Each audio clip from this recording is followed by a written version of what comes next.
대해서 나옵니다. 경히 여기지 마라, 싫어하지 마라 이렇게 되어 있습니다. 여러분 애들도 자꾸 꾸지람하고 이렇게 책망하면 애들 싫어하잖아요. 싫어하고 기분 나빠하고.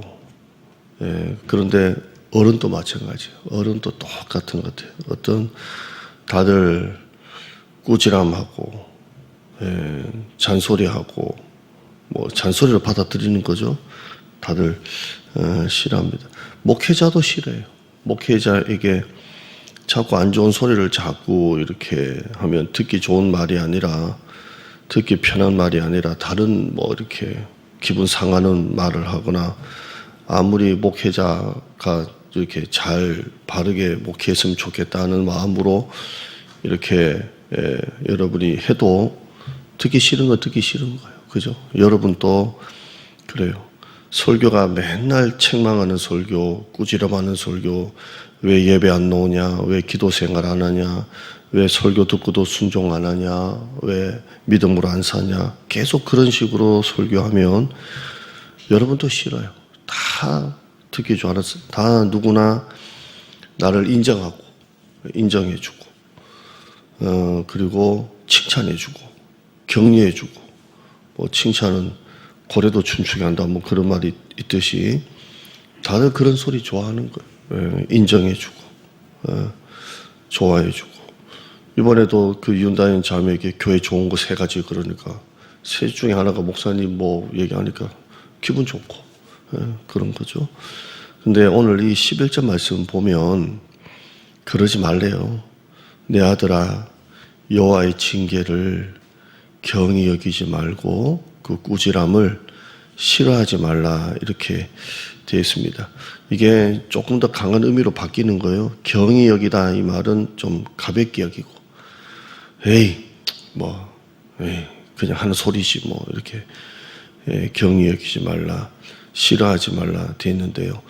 우리말은 좀 이렇게 경히 여기는 건 조금 이렇게 좀 가벼운 느낌이고 싫어한다는 것은 좀 강한 느낌인 것 같은데 원어로 보면 같은 어떤 이렇게 액센트입니다. 이게 싫어한다 이 말은 쿠츠라고 해가지고 이게 아주 강하게 싫어하는 거예요. 강하게. 이게 우리가 반항한다 말이 있잖아요. 반항한다. 이게 아주 강하게 부정하는 게 이 싫어하는 겁니다. 이 쿠츠라는 단어 자체가 아주 그 성질을 내다, 대들다, 싸우다 이런 의미를 갖고 있어요. 그러니까 하나님이 책망하시고 꾸지람하시고 할 때 막 강한 반항을 말합니다. 아주 강한 저항을 말합니다. 이게 어디 나오냐면 우리가 구약의 선지자 엘리야, 이사야, 뭐 예레미야 이런 선지자들이 왕에게 바른 말 하잖아요. 너희가 이렇게 나라가 이렇게 풍전등화의 위기가 있고 나라가 이렇게 망하게 된 것은 당신 죄 때문이다. 하나님께로 회개 안 하면 이 나라 망한다. 회개해야 된다. 하나님이 이 나라를 결국 망하게 하신다. 그러니까 듣기 싫은 거죠. 그래서 어떻게 하죠? 경히 여기는 수준이 아니라 다 감옥에 가두잖아요. 감옥에 가두고 때리고 뭐 그렇게까지 하잖아요. 이게 바로 그 정도까지 가는 겁니다. 그러니까 여호와의 징계, 꾸지람, 경히 여기거나 싫어하지 마라 이렇게 말씀하고 있습니다. 왜냐하면 그 예레미야나 다니엘이나 에스겔이나 뭐 이런 선지자들 다 마찬가지로 이때도 거짓 선지자가 있었어요. 이 거짓 선지자들은 지금으로 말하면 쉽고 재밌고 짧고 웃기고 뭐 이런 설교를 하잖아요. 하듯이 어떤 설교를 했냐면 우리나라는 결국 이겨낸다. 이 위기는 지나간다. 하나님이 우리나라를 축복하신다. 걱정하지 마라. 여러분 나라가 전쟁 가운데 있을 때 어떤 목사님은 나라 망한다. 뭐 이제 끝난다. 이 나라는 부도다. 이런 설교하고 어떤 목사님은 하나님이 이 나라를 지켜주십니다. 하나님이 이 나라 보호해 주십니다. 이 나라는 반드시 살아납니다. 라는 메시지가 있다면 한국의 성도들이 어디로 갈 것 같아요? 내가 성도라도 망합니다. 이 나라는 끝장났습니다. 북한이 쳐들어와서 뭐 이 나라 제2의 유교가 일어납니다라는 것보다 하나님이 이 나라 지켜주십니다. 대한민국에 기도하는 교회와 성도들이 얼마나 많습니까? 이 설교에 훨씬 더 위로를 받습니다. 그러니까 거짓 선지자들이 전국적으로 다니면서 부흥회하는 거예요. 부흥회하고 거리마다 도시마다 왕들도 그런 거짓 선지자를 초청해가지고 설교 듣는 거예요. 그런데 예레미야나 이런 사람들은 감옥에 갇히고 두들겨 맞고 배고프고 헐벗고 그렇게 넘어가는 거예요. 오늘 우리 시대는 안 그런 것 같은데도 안 그래요. 이 시대도 참 그런 것 같아요. 제가 한 새벽 오늘도 3시쯤에 깨서 한 몇 시간 못 자고 있는데요. 깨서 설교를 이렇게 듣는데 요즘에 그 짧은 설교 있잖아요. 쇼츠 설교. 한 30초, 뭐 1분. 그래서 우리 교회도 이거 좀 하면 좋겠다. 왜냐면 퀄리티가 좋던데 그걸 쭉 보는데요. 일반 교회가 아니라 선교단체 하는 이런 설교를 이렇게 선교사님들 이렇게 쭉 많이 들었는데요. 설교 잘하시대요. 이런 설교를 들으니까 참 교회에서 목회자들이 아이들, 노인들, 초신자, 기신자 뭐 이렇게 오만 이런 수준을 가진 성도들에게 설교할 때는 항상 이렇게 설교를 평준화 이렇게 하는 작업을 좀 많이 해야 되거든요. 그리고 성도들이 어느 정도까지 이제 선에서 책망하는 거나 뭐나 조절을 해야 되는데 그냥 가감없이 하잖아요. 어떤 선교 캠프나 청년들 대상으로 막 하는데요. 이렇게 막 꽂히는 말 하도 많이 꽂히는 말 하는데 제가 이걸 한 30개 들은 것 같아요. 듣고 나에게 보내기 해가지고 그 쇼츠를 또 누르면 길게 나오는 이제 원래 설교 한 편을 들을 수 있도록 다 그렇게 했는데요. 이제는 추세가 조금 바뀌는 것 같아요. 거기 댓글을 쭉 보니까 이런 설교를 오래간만에 듣는다. 뭐 가슴을 찌른다. 이 회개 설교가 이 시대에 너무 필요한 것 같다. 요즘에 좀 약간은 좀 물론 그런 설교를 듣는 사람들이 그런 댓글을 남기지만 이제는 우리나라도 이제는 너무나 많이 위로 설교, 축복 설교, 격려 설교 뭐 이런 설교에 너무 많이 이제 익숙해진 것 같아요. 이제는 우리가 좀 뭔가 하나님의 말씀으로 다시 좀 뜨끔뜨끔하게 좀 일어났으면 좋겠어요. 뜨끔뜨끔한 거 있잖아요. 뜨끔뜨끔한 거. 뭔가 가슴에 탁탁 와닿는 이런. 그래서 저도 이 설교를 들으면서 제 설교도 한번 생각해 보고 이렇게 했는데요. 나는 안 그래요. 하지만 사실은 다 듣기 싫어요. 또 이런 설교를 한 주, 두 주도 아니고 책망 시리즈 한 10주 해보세요.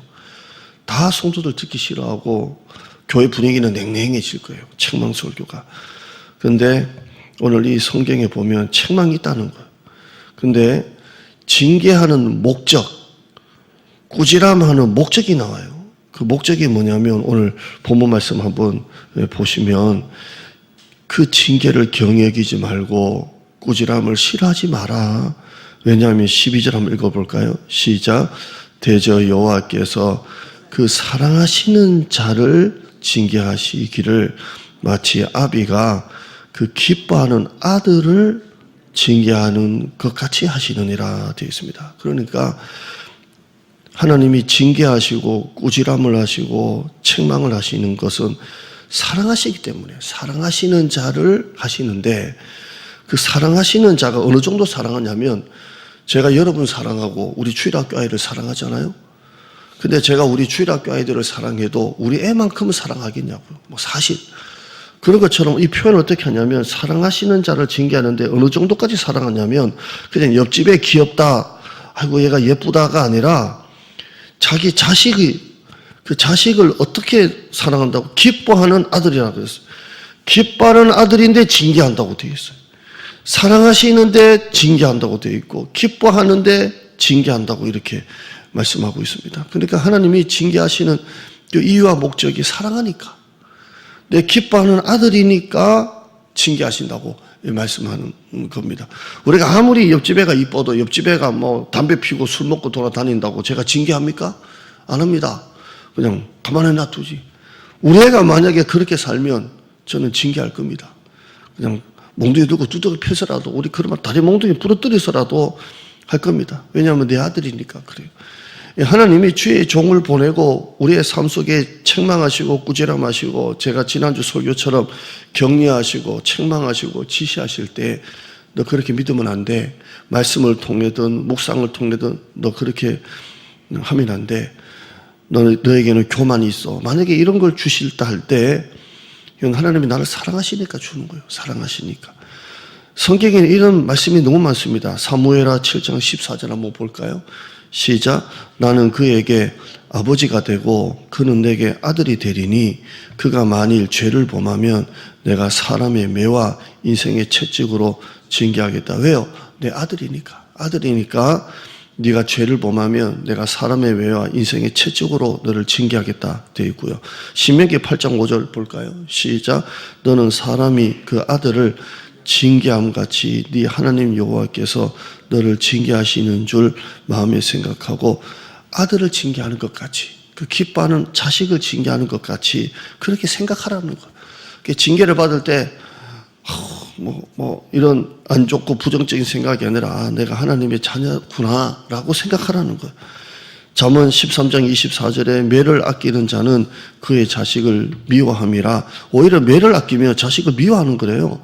자식을 사랑하는 자는 오히려 근실하게 징계하느니라. 히브리서 12장 8절에 징계는 다 받는 것이거늘 너에게 없으면 사생자요 친아들이 아니니라. 이렇게 말하고 있습니다. 하나님을 안 믿는 사람들의 형통을 부러워하지 마요.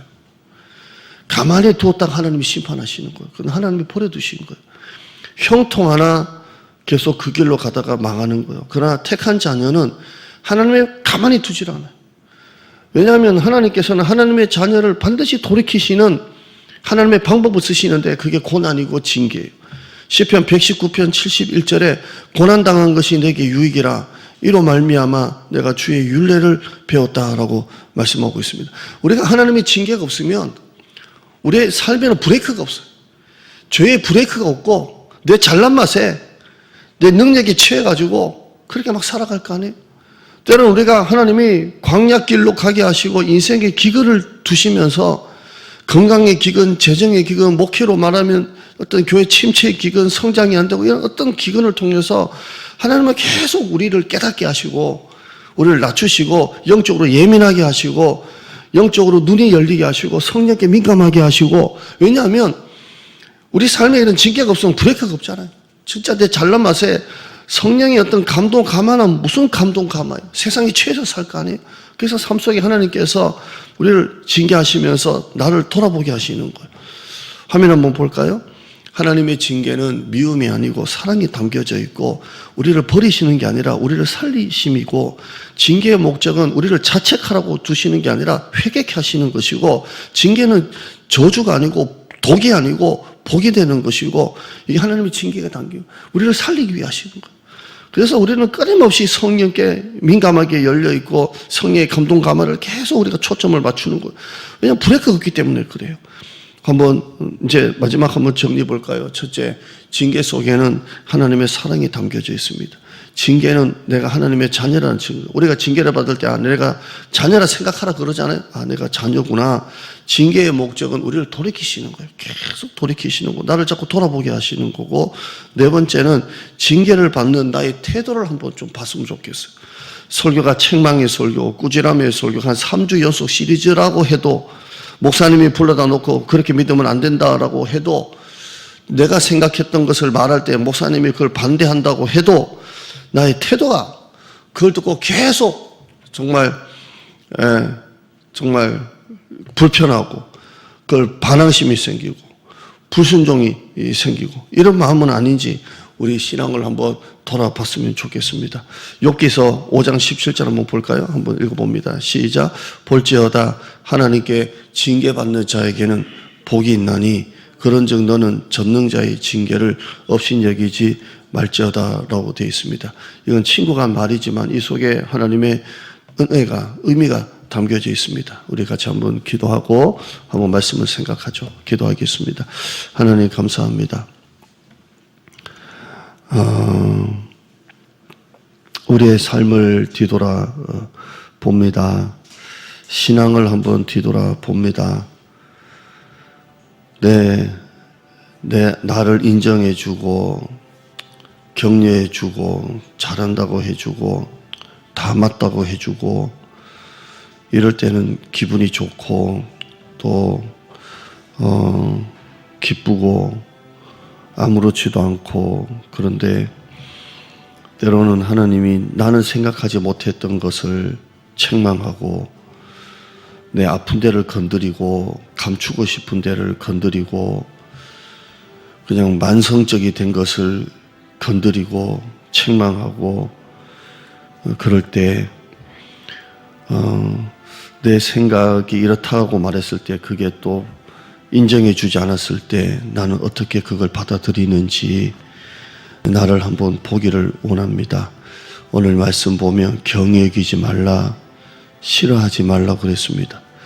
때로는 하나님이 계속 꾸지람을 주실 때 그걸 받아들이지 않고 있으면 하나님이 징계를 내리실 때도 있습니다. 말로 해서 듣지 않을 때 하나님이 징계하실 때가 있습니다. 광야길로 보내실 때가 있습니다. 재정, 사고, 질병, 어떤 침체, 바닥으로 가야 될 때가 있습니다. 여러 의미가 있고 있지만 그럴 때 내 삶을 한번 뒤돌아보고 하나님이 성령님께 예민하라고, 성령님께 정말 그 지시하심을 받으라고 나를 엎드리게 하시고 낮추시고, 내가 너희로 광야길을 걷게 하신 것을 기억하라, 이는 너로 낮추시며 라고 신명기 8장에 되어 있던 것처럼 나를 돌아보게 하시고 순종하게 하시고, 내가 하나님의 사랑하시는 자녀구나, 내가 하나님의 기뻐하는 아들이구나 라고 생각하고, 그럴 때 더 이걸 감사함으로 순종으로 받아들이고 인내하고 하나님께 초점을 맞추고 나의 연약했던 부분들, 나의 죄를 돌아보고 자책하라고 하시는 게 아니라 회개케 하시고 독이 아니라 복을 주시려고 이렇게 하나님 나를 징계하시고 낮추시는 것을 보게 됩니다. 누구에게나 다 아픔이 있고 광야가 다 있습니다. 이럴 때 우리가 하나님께 더 집중하게 하시고 성령님의 감동 감화, 지시하심, 책망하심에 더 우리가 귀를 기울이게 하시고, 내 삶에 하나님이 원하시는 게 무엇입니까? 더 순종하고 더 나의 마음을 낮추고 하나님께로 나가는 우리 모두가 되어지게 하여 주시옵소서. 참 어려운 시기를 지나가고 있습니다. 이때일수록 하나님만 바라보게 하시고 내가 사는 것이 아니요 내 안에 그리스도께서 사시는 십자가의 신앙으로 사는 우리 성도들이 되어지게 하여 주시옵소서.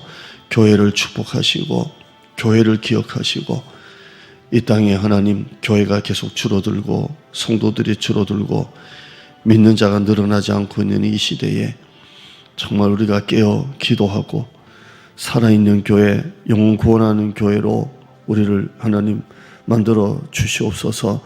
단기 선교, 성지순례 하나님 기억하여 주시고 교회를 평안케 하여 주시고 안전을 지켜주시고 또 교회 구석구석 기관마다 하나님 축복하여 주시고 예배마다 기름 부어 주시고 두 분의 목사님에게 능력과 성령 충만, 자기 가정처럼 자기 집처럼 교회를 돌보게 하여 주시고, 우리 장로님부터 모든 성도들이 같은 마음으로 정말 같은 뜻이 되고 같은 사랑으로 교회를 잘 세워나가게 하여 주시옵소서. 오늘 또 우리와 함께 해주시고 절대 기도하다가 실망하고 힘 빠지고 낙심하지 말고 기도줄 계속 붙잡고 기도줄 꽉 붙잡고 나가는 우리 성도들 되어지게 하여 주시옵소서. 감사드립니다.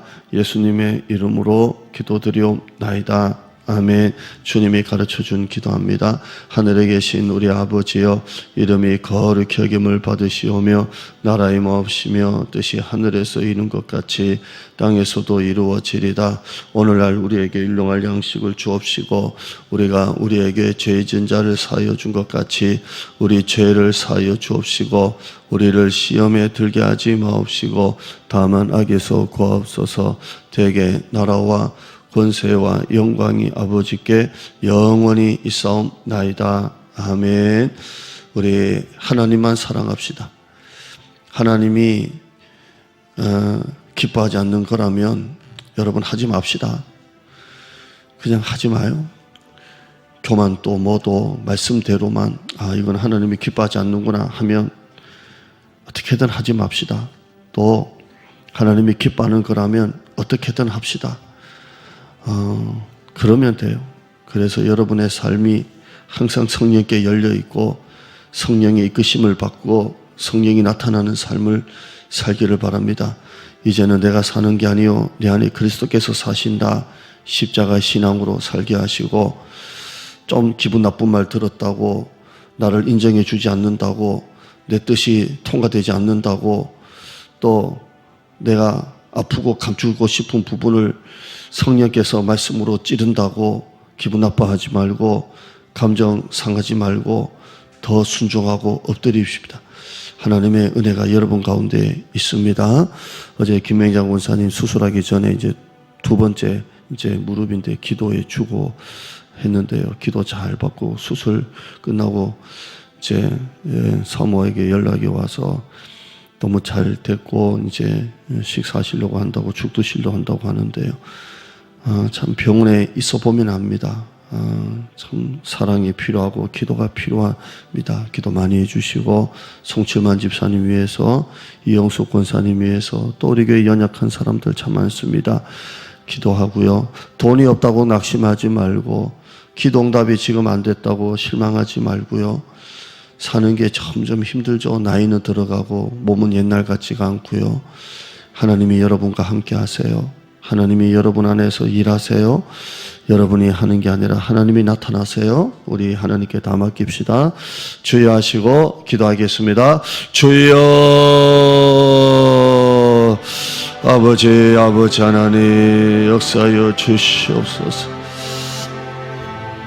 담임 목사가 바울 선교를 보고 소아시아 교회를 보고 올 때 교회를 평안케 하시고 주여 하나님 두 주간 하나님 주여 지켜주시고 주여 함께 해주시고 성지순례 기간 동안에 하나님 안정과 정말 성경의 역사를 신약을 보고 해주시고 주여 우리 청년부 단기 선교 이제 한 3개월 남았는데 우리 장년들 한 명이라도 더 가고 해서 진짜 은혜 받고 오게 해주시고 또 우리 교회 하나님 어린아이부터 노년에 이르기까지 지켜주시고 고3 가은이 해외에 나가 있는 우리 아들